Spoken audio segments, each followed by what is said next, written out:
日同大家分享一下呢個 XT5 嘅機架。呢個 XT5 嘅機架佢嘅好處咧，就係佢可以將個攝像頭模塊化。咁佢呢個機架咧係由一個愛好者自己設計嘅，我覺得都幾用心下嘅佢啲設計。咁佢呢個模塊化呢個頭咧係可以同 Speed B 嗰個模塊化嗰個頭嚟做一個配合嘅。呢一個機架咧就係一個 DC 嘅5寸機架。咁佢同時可以同 Speed B 嘅2.5寸啦、3寸啦嚟做一個模塊化嗰個頭嘅一個切換嚟嘅。因為呢一種模塊化嘅頭咧就可以慳到好多成本啦。即係我一個大疆千幾蚊嘅頭可以喺多部機度使用，唔同尺寸嘅機都可以使用。咁我就唔使每部機都配一個，咁淨係睇我呢度3部機，咁我另外都要3個頭，咁夾埋咧應該都有4、5千蚊噶啦。咁如果我一個頭可以搞掂3個嘅話，基本上我嘅成本係慳咗差唔多接近3000蚊。所以呢一個係一個好高性價比嘅設計嚟嘅，但唔知點解好多廠家都唔去設計啊咁樣，所以就由一位愛好者佢自己去設計咗啦。咁聽個設計者講咧，就係佢可以將 Mario 5嘅配置完美咁樣揼入去嘅。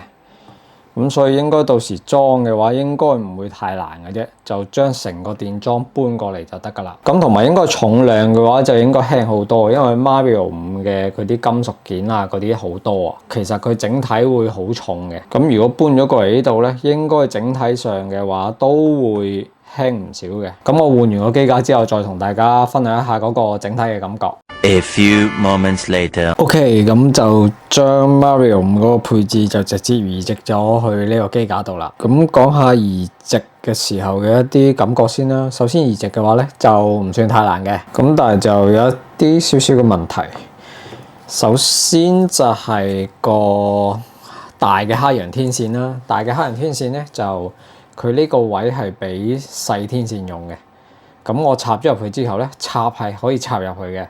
咁但係我插咗入去之後咧，條線就會頂到個電機啊，因為個高度問題。如果佢可以將呢個窿可以設置翻低啲咧，咁就好啦。咁所以冇辦法啦，我就只可以綁咗喺呢度。咁同埋呢一條接模塊化嘅線咧，就係有啲長嘅，唔知點收，因為佢個機身中間會比較窄啊。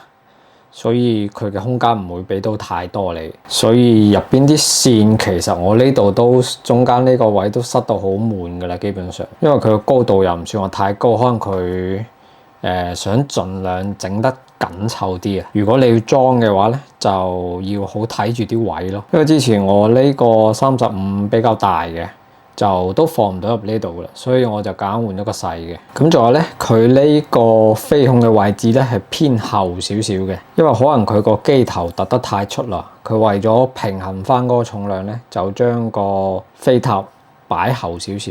因為正常嘅話就喺呢個位正中間嘅，咁佢就擺後少少。咁應該就係令飛機嘅前後比重咧相差得冇咁大，盡量平衡翻嗰個整體嗰個重量。咁由於我冇 GPS 啦，咁其實呢嚿嘢咧係有啲多餘嘅。咁其實呢嚿嘢咧，我裝唔裝都冇乜所謂嘅，因為其實呢個位卡住個電源頭，咁但係我又卡唔住嘅，因為我條線太長，留多啲空間。咁我呢嚿1300嘅電池咧擺上去咧，其實嗰個位置就啱啱好嘅啫，就唔會有太多位嘅，變咗我呢條線會好高咯。整體上邊嚟睇嘅話，即係如果你要縮短佢嘅話，就可以縮短。咁我為咗日後我啲可以安裝其他機架啊咁樣成，我就冇剪短佢啦，就樣衰啲啊，樣衰啲啊。咁佢呢部機嘅飛行感覺咧，就可能要我出去飛下先知啦。咁我飛完之後再出個視頻同大家分享一下。咁依家咧我就變咗有3部飛機可以同時用一個圖傳，只不過我係將佢一裝一拆嘅啫。咁其實一裝一拆咧就唔需要好耐嘅，同埋最主要係慳成本啊！因為呢度3架飛機加多2個嘅話，嗰個成本已經夠可以整多一部頂配嘅飛機㗎啦。係咯，希望以後啲品牌可以出多啲呢一種模塊化咯。雖然佢模塊化嘅飛行穩定性咧可能會有少少偏差，畢竟你一拆一裝嘅話，佢有少少鬆動啊之類嘅，都會影響個效果。但係我個人覺得其實影響唔大嘅，即係仲有好多補救嘅措施嘅，譬如你有少少果凍啊咁樣，你咪將個快門整慢啲咯，整慢啲咪唔會有咯。即係如果喺拍攝方面嘅話，咁但係如果係比較追求完美嘅人咧，咁都係建議翻一部機就用翻一個圖傳，咁就係最 fit 噶啦。好，今日嘅分享就到呢度，得閒吹水。